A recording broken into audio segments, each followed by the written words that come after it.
So my name's David Morgan and I'm the Chief Executive Officer of Ramiac District Aboriginal Corporation.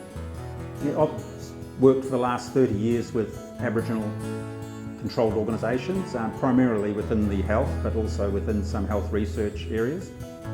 And prior to working with Ramiac, I was up in the Northern Territory, and when I saw the role advertised here in Gippsland, hadn't been to Gippsland before, and when I had my interview they were very, very straightforward in saying that they wanted to establish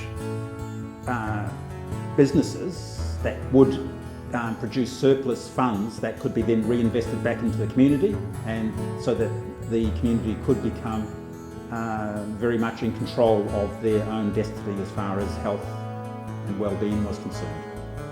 Arriving here a day before I was due to commence, I managed to find accommodation on that same day, and I have thoroughly enjoyed my whole experience of working here and living within the Wellington Shire. There's the beaches, there's the hills, there's the bushland.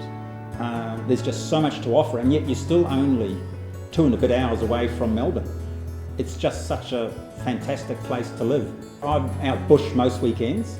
I've developed a passion for gold detecting, and I go out and look at, there's a lot of old goldfields around this area, but I think the old fella's got most of the gold, because I certainly haven't found any as yet.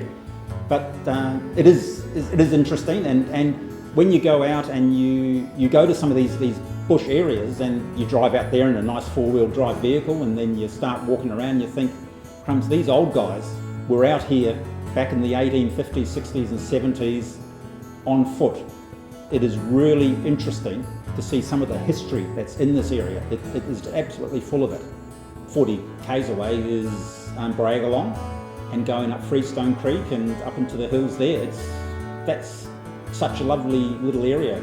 It is just a nice area, and that which is quite close really to Sale, and it's still part of the Wellington Shire.